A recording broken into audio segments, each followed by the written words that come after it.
નમસ્કાર વિદ્યાર્થી મિત્રો, ધોરણ 12 જીવ વિજ્ઞાન વિષય ચેપ્ટર 4 ની આજે આપણે શરૂઆત કરવાના પ્રાજનિક સ્વાસ્થ્ય ની આજે ચર્ચા કરીશું। આ ચેપ્ટર ની અંદર પ્રાજનિક સ્વાસ્થ્યને અનુલક્ષીને એની સમસ્યાઓ, એના સમાધાન,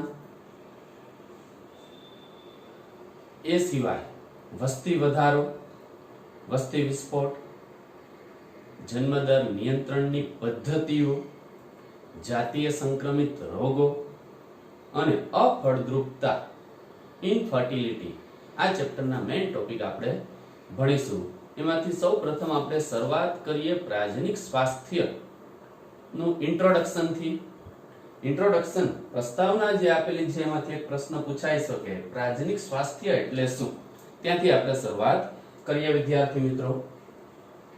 ચાલો, પહેલો પ્રશ્ન આ ચેપ્ટરનો, પ્રાજનિક સ્વાસ્થ્ય એટલે શું? આ બધા જ પ્રશ્નો નીટમાં લખવાના, નીટની બુકની અંદર। પ્રાજનિક સ્વાસ્થ્ય એટલે શું? તો પ્રાજનિક સ્વાસ્થ્ય એટલે કે પ્રાજનિક સ્વાસ્થ્ય શબ્દ પ્રજનન અંગો, પ્રાજનિક સ્વાસ્થ્ય શબ્દ કોની સાથે સંકળાયેલો છે? એમસીક્યુ આવે તો પ્રજનન અંગો અને તેના સામાન્ય કાર્યો સાથે સંકળાયેલું છે। એટલે કે પ્રાજનિક સ્વાસ્થ્ય શબ્દ તો કે પ્રજનન અંગો અને તેની સાથે સંકળાયેલા કાર્યો સાથે સંકળાયેલો શબ્દ એટલે પ્રાજનિક સ્વાસ્થ્ય। એટલે કે પ્રાજનિક સ્વાસ્થ્ય શબ્દ પ્રજનન અંગો અને તેના સામાન્ય કાર્યો સાથે સંકળાયેલું છે। હવે તેમાં પ્રજનનના ભાવનાત્મક એટલે ભાવનાઓ અને સામાજિક પાસાઓ નો સમાવેશ થાય છે। અહીંયા પ્રાજનિક સ્વાસ્થ્યની અંદર તેમાં પ્રજનનના ભાવનાત્મક અને સામાજિક પાસાઓ, મુદ્દાઓ નો સમાવેશ થાય છે।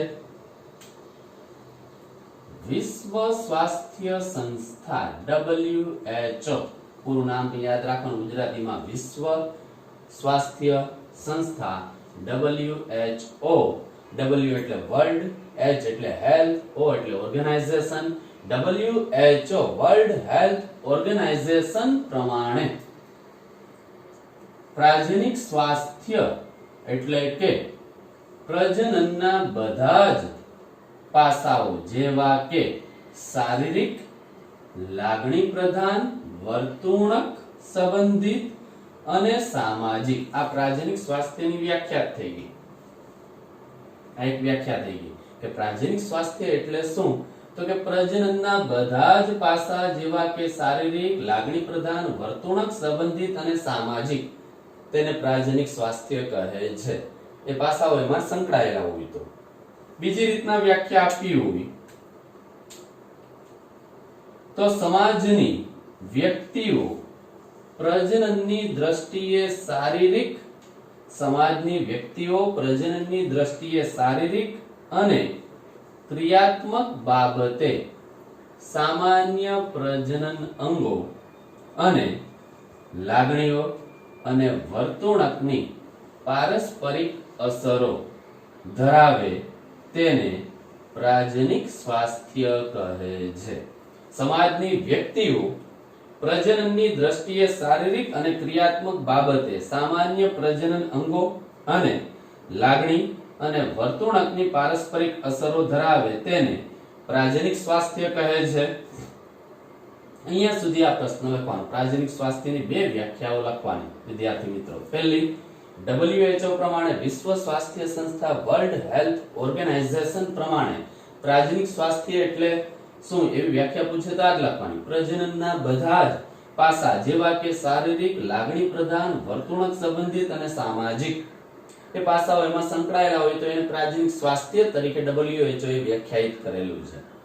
બીજી વ્યાખ્યા, સમાજની વ્યક્તિઓ પ્રજનનની દ્રષ્ટિએ શારીરિક અને ક્રિયાત્મક બાબતે સામાન્ય પ્રજનન અંગો અને લાગણી અને વર્તણૂકની પારસ્પરિક અસરો ધરાવે તેને પ્રાજનિક સ્વાસ્થ્ય કહે છે। ક્લિયર વિદ્યાર્થી મિત્રો? અહીંયા સુધી આ પહેલો પ્રશ્ન લખવાનો, પ્રાજનિક સ્વાસ્થ્ય એટલે શું? તો કે પ્રાજનિક સ્વાસ્થ્ય શબ્દ પ્રજનન અંગો અને તેના સામાન્ય કાર્યો સાથે સંકળાયેલું છે। પ્રજનન અંગો આપણા માનવના અને તેના સામાન્ય કાર્યો સાથે સંકળાયેલું એટલે પ્રાજનિક સ્વાસ્થ્ય। તેમાં પ્રજનનના ભાવનાત્મક અને સામાજિક પાસાનો સમાવેશ થાય છે.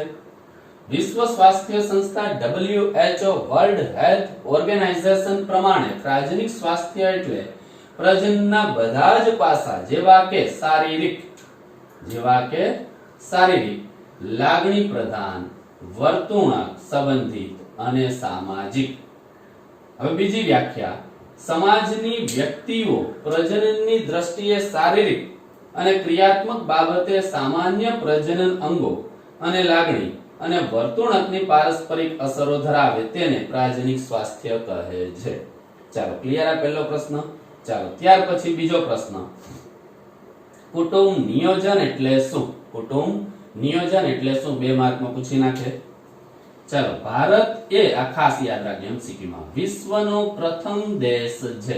કુટુંબ નિયોજન ની શરૂઆત કરનાર વિશ્વમાં પ્રથમ દેશ હોય તો એ ભારત. ભારત એ વિશ્વનો પ્રથમ દેશ છે જેણે સમગ્રગ્રાહી પ્રાજનિક સ્વાસ્થ્યને એક સામાજિક ધ્યેય તરીકે પ્રાપ્ત કરવા માટેના રાષ્ટ્રીય સ્તરે કાર્યક્રમોના અમલીકરણનો સૌપ્રથમ આરંભ કર્યો. આ કાર્યક્રમોને કુટુંબ નિયોજન કહે છે.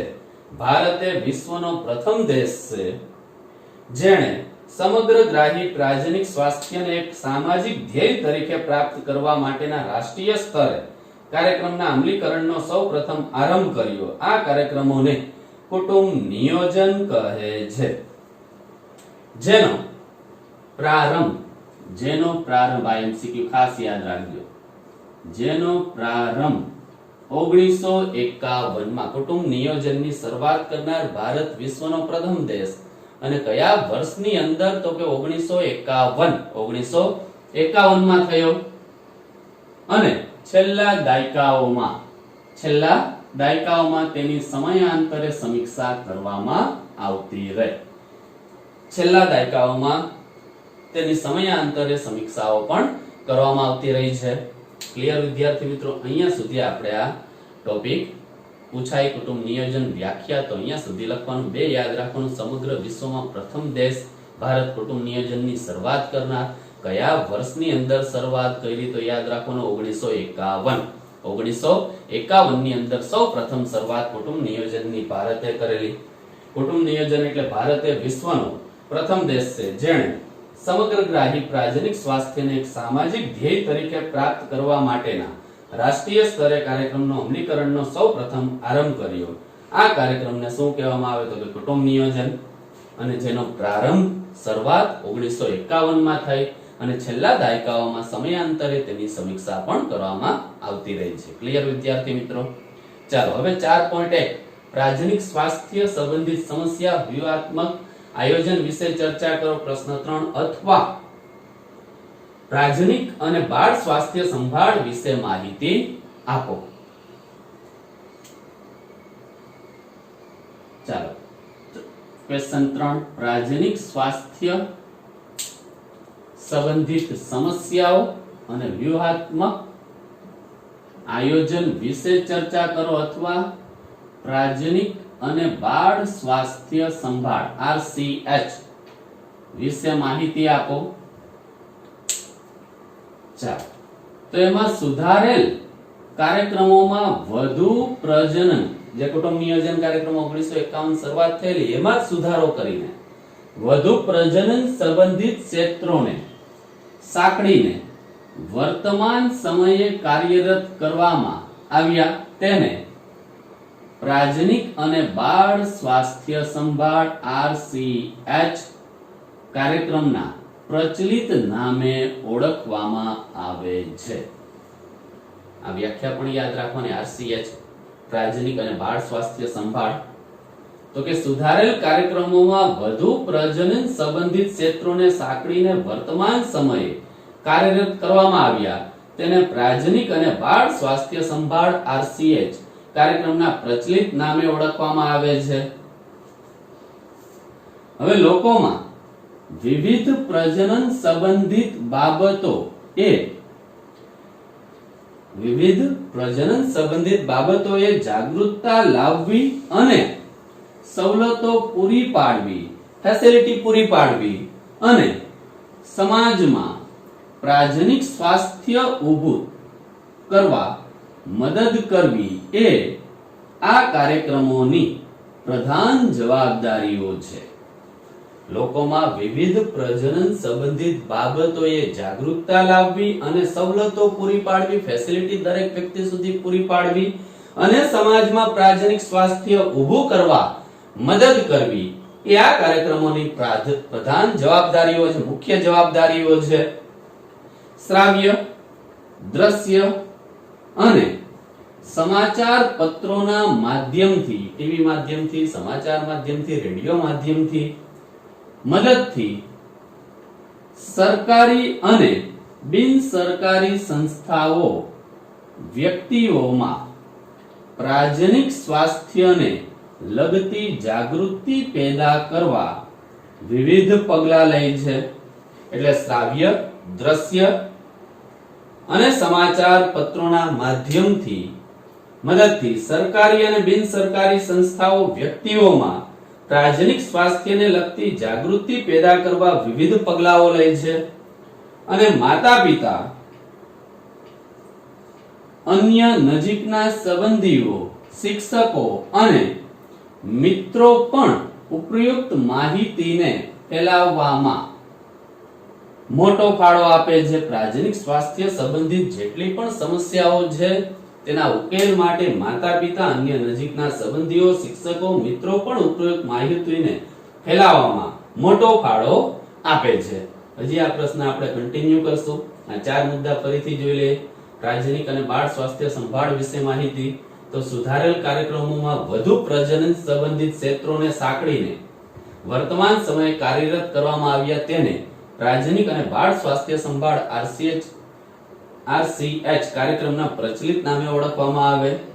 લોકોમાં વિવિધ પ્રજનન સંબંધિત બાબતોએ જાગૃતતા લાવવી અને સવલતો પૂરી પાડવી અને સમાજમાં પ્રાજનિક સ્વાસ્થ્ય ઊભું કરવું, તંદુરસ્ત સમાજ ઊભો કરવો, પ્રજનન સંબંધિત સમસ્યાઓનો ઉકેલ લાવવો એ આ કાર્યક્રમોની પ્રધાન જવાબદારીઓ છે.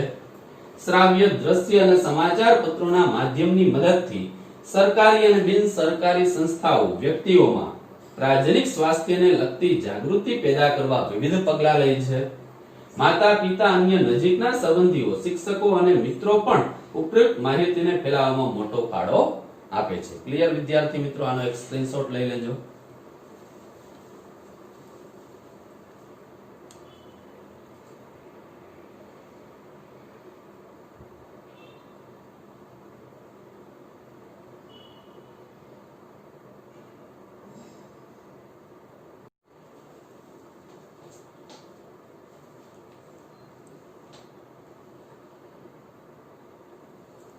ચાલો વિદ્યાર્થી મિત્રો, હવે આપણે આગળ પ્રાજનિક સ્વાસ્થ્ય પ્રશ્નને આગળ વધારી ક્વેશ્ચન 3 ને.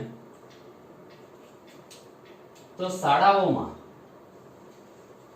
જાતીય શિક્ષણને દાખલ કરવાથી પણ, શાળાઓમાં, સ્કૂલની અંદર, કોલેજની અંદર જાતીય શિક્ષણને દાખલ કરવાથી પણ તરુણોને સાચી માહિતી પૂરી પાડવા પ્રોત્સાહિત કરે છે. તરુણ અવસ્થામાં જે પસાર થતા બાળકો છે તેમને જાતીય શિક્ષણ જો શાળામાં જ દાખલ કરી દેવામાં આવે તો તેનાથી એની સમજ ઊભી થાય. તેથી બાળકો ખોટી માન્યતાઓ અને પ્રજનન સંબંધિત ખ્યાલોથી, સમસ્યાથી દૂર રહે. એટલે કે જાતીય શાળાઓમાં જો જાતીય શિક્ષણ દાખલ કરી દેવામાં આવે કરવાથી પણ તરુણોને સાચી માહિતી મળી રહી અને તેથી બાળકો ખોટી માન્યતાથી અથવા તો પ્રજનન સંબંધિત ખ્યાલોથી દૂર રહે છે. ખાસ કરીને જેઓ તરુણ અવસ્થાની ઉંમરમાં છે તેઓને પ્રજનન અંગો, તરુણ અવસ્થા અને તે સંબંધિત ફેરફારો, સલામત અને આરોગ્યપ્રદ જાતીય સંક્રમિત રોગો STD, વિસ્તૃતમાં આપણે પાછળ ભણશું બધા, એડ્સ, ગોનેરિયા, સિફિલિસ, હર્પીસ, એડ્સ વગેરેની યોગ્ય માહિતી તેવી વ્યક્તિઓને મદદરૂપ થાય છે. તરુણ અવસ્થા એટલે કે લગભગ 12 થી 18 વર્ષનો સમયગાળો. 12 થી 18 વર્ષનો જે સમયગાળો છે તરુણ અવસ્થા તરીકે ઓળખાય છે. ખાસ કરીને જેઓ તરુણ અવસ્થાની ઉંમરમાં છે તેઓને પ્રજનન અંગો, તરુણ અવસ્થા અને તે સંબંધિત ફેરફારો, શરીરની અંદર થતા ફેરફારો, હોર્મોન્સને કારણે ફેરફારો થશે, સલામત અને આરોગ્યપ્રદ જાતીય સંક્રમિત રોગો, 20 થી વધારે જાતીય સંક્રમિત રોગો ફેલાય છે એ બધા રોગોની માહિતી જો એને પ્રાપ્ત થઈ જાય, એડ્સ જેવા રોગની માહિતી પ્રાપ્ત થઈ જાય વગેરેની યોગ્ય માહિતી તેવી વ્યક્તિઓને મદદરૂપ થાય છે. હવે સમાજને સ્વસ્થ એટલે કે તંદુરસ્ત વ્યક્તિઓ, ખાસ કરીને દંપતીઓ અને લગ્નની ઉંમરના જૂથને જન્મદાર નિયંત્રણના વિકલ્પોની માહિતી આપવી. દંપતીઓ, ખાસ કરીને દંપતીઓ અને જે લગ્નની ઉંમરના જૂથના જે લોકો છે એને જન્મદર નિયંત્રણના વિકલ્પો સમજાવવા. ગર્ભવતી સ્ત્રીની સાવચેતી રાખવી, કઈ રીતે જાળવણી કરવી. બાળકના જન્મ બાદ માતા તેમજ બાળકની સાવચેતી રાખવી. બાળકનો જન્મ થઈ જાય પછી કઈ કેર બાળક અને માતાની રાખવી. સ્તનપાનની અગત્યતા સમજાવવી અને નર અને માદા બાળકને સમાન તક વગેરેથી શિક્ષિત કરવા. ખાસ અગત્યનું સમાજ માટે બાળક નર હોય કે માદા હોય બંનેને સમાન તક જન્મ લેવા માટેની મળવી જોઈએ એ બધી જ માહિતીથી શિક્ષિત કરવા એ પ્રાજનિક સ્વાસ્થ્યનો મેઇન મુદ્દો છે. એટલે આજે વાત કરીએ સમાજને તંદુરસ્ત બનાવવા વ્યક્તિઓ, ખાસ કરીને દંપતીઓ અને લગ્નની ઉંમરના જૂથને જન્મદર નિયંત્રણના વિકલ્પો, ગર્ભવતી સ્ત્રીની સાવચેતી, બાળકના જન્મ બાદ માતા તેમજ બાળકની જાળવણી સાવચેતી, સ્તનપાનની અગત્યતા અને નર અને માદા બાળકને સમાન તક વગેરેથી શિક્ષિત કરવા એ પ્રાજનિક સ્વાસ્થ્ય માટે ખૂબ જ અગત્યનું છે. આ તંદુરસ્ત સમાજ ઉભો કરવા માટે. ત્યારબાદ અનિયંત્રિત વસ્તી વૃદ્ધિને કારણે સર્જાતી સમસ્યાઓ. અનિયંત્રિત વસ્તી વૃદ્ધિને કારણે સર્જાતી સમસ્યાઓ. સામાજિક અનિષ્ટો, જેવા કે સામાજિક અનિષ્ટો, જાતીય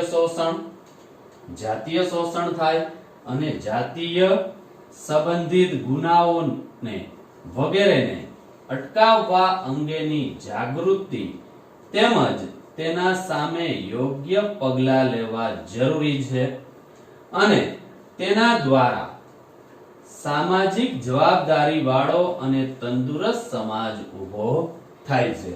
અનિયંત્રિત વસ્તી વૃદ્ધિ જે છે ભારતની અંદર, વિશ્વની અંદર, તેને કારણે સર્જાતી સમસ્યાઓને કારણે સામાજિક અનિષ્ટો, જેવા કે સામાજિક અનિષ્ટો એટલે કયા? જાતીય શોષણ અને જાતીય સંબંધિત ગુનાઓ વગેરેને અટકાવવા અંગેની જાગૃતિ તેમજ તેની સામે યોગ્ય પગલાં લેવા જરૂરી છે અને તેના દ્વારા સામાજિક જવાબદારી વાળો અને તંદુરસ્ત સમાજ આપણે ઉભો કરી શકીએ. હવે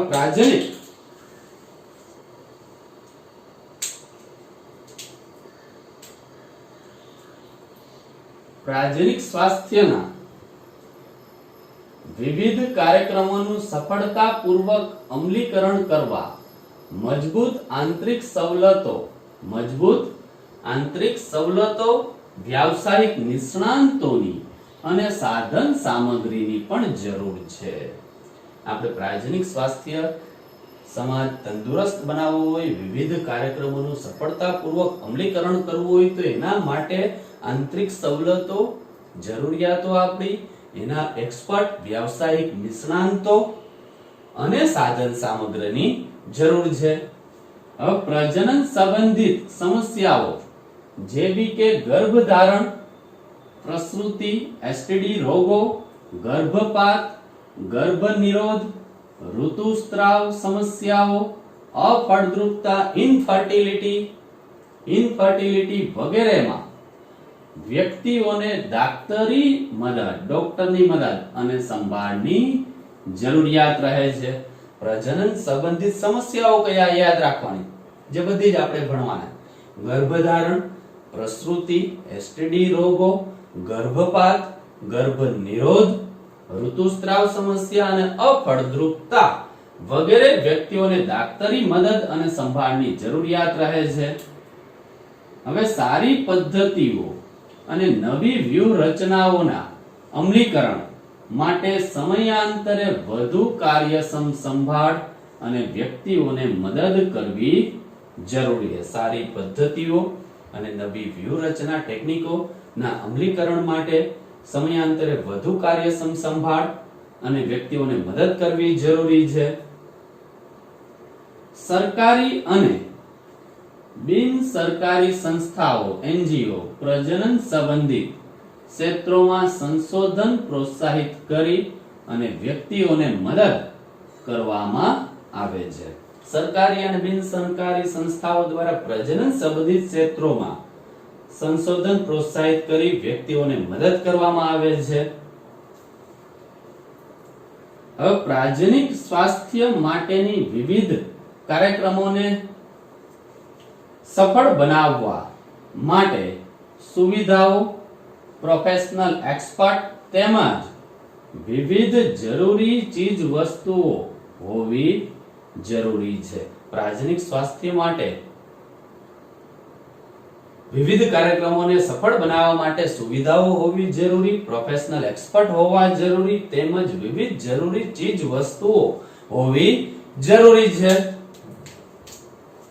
આ બધી જ મેડિકલ સુવિધાઓ દ્વારા લોકોની પ્રજનન સંબંધિત સમસ્યાઓ જેવી કે ગર્ભસ્થાપન, પ્રસૂતિ, એસટીડી રોગો, ગર્ભપાત, ગર્ભ નિરોધક, માસિક ચક્ર, અફળદ્રુપતા ઇનફર્ટિલિટી વગેરેની સારવાર થઈ શકે છે. અને સારી પદ્ધતિઓના ઉપયોગથી તેમજ સમયે સમયે શોધાતા નવા સંશોધનો દ્વારા પણ લોકોના સ્વાસ્થ્ય માટે વધુ સારી સુવિધાઓ પૂરી પાડી શકાય છે. ક્લિયર વિદ્યાર્થી મિત્રો? એટલે કે પ્રાજનિક સ્વાસ્થ્ય માટે વિવિધ કાર્યક્રમોને સફળ બનાવવા માટે સુવિધાઓ, પ્રોફેશનલ એક્સપર્ટ તેમજ વિવિધ જરૂરી ચીજ વસ્તુ હોવી પણ જરૂરી. આ બધી જ મેડિકલ સુવિધાઓ દ્વારા લોકોની પ્રજનન સંબંધિત સમસ્યા જેવી કે ગર્ભસ્થાપન, પ્રસૂતિ, એસટીડી રોગો, ગર્ભપાત, ગર્ભ નિરોધક, માસિક ચક્ર, અફળદ્રુપતા વગેરેની સારવાર થઈ શકે છે. અને સારી ટેકનિક પદ્ધતિઓના ઉપયોગથી તેમજ સમયે સમયે શોધાતા નવા સંશોધનો દ્વારા પણ લોકોના સ્વાસ્થ્યને વધુ સારી સુવિધાઓ પૂરી પાડી શકાય છે. ક્લિયર વિદ્યાર્થી મિત્રો? આ પ્રશ્ન અહીંયા સુધી રાખેલો છે. આનો એક ટોપિક હજી બાકી છે. આવતા લેક્ચરની અંદર એમ્યુનો એન્સિટી એ આવતા લેક્ચરની અંદર આપણે વાત કરશું. બરાબર? એક સ્ક્રીનશોટ લઈ લ્યો પહેલા.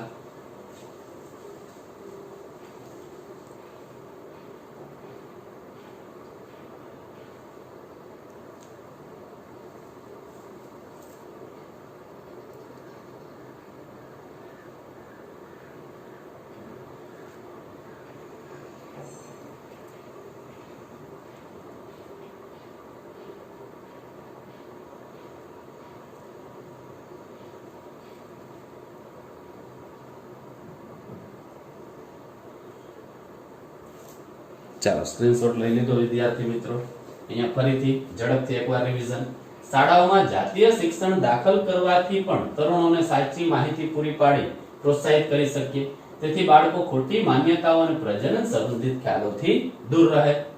ખાસ કરીને જેઓ તરુણ અવસ્થાની ઉંમર છે તેઓને પ્રજનન અંગો, તરુણ અવસ્થા અને તે સંબંધિત ફેરફારો, સલામત અને આરોગ્યપ્રદ જાતીય સંક્રમિત રોગો, એસટીડી રોગો, એડ્સ વગેરેની યોગ્ય માહિતી તેવી વ્યક્તિઓને મદદરૂપ થાય છે. સમાજને તંદુરસ્ત બનાવવા વ્યક્તિઓ ખાસ કરીને દંપતી અને લગ્નની ઉંમરના જૂથને જન્મદર નિયંત્રણ વિકલ્પો, ગર્ભવતી સ્ત્રીની સાવચેતી, બાળક અને બાળકના જન્મ બાદ માતા તેમજ બાળકની સાવચેતી, સ્તનપાનની અગત્યતા, નર અને માદા બાળકને સમાન તક વગેરેથી શિક્ષિત કરવા જોઈએ.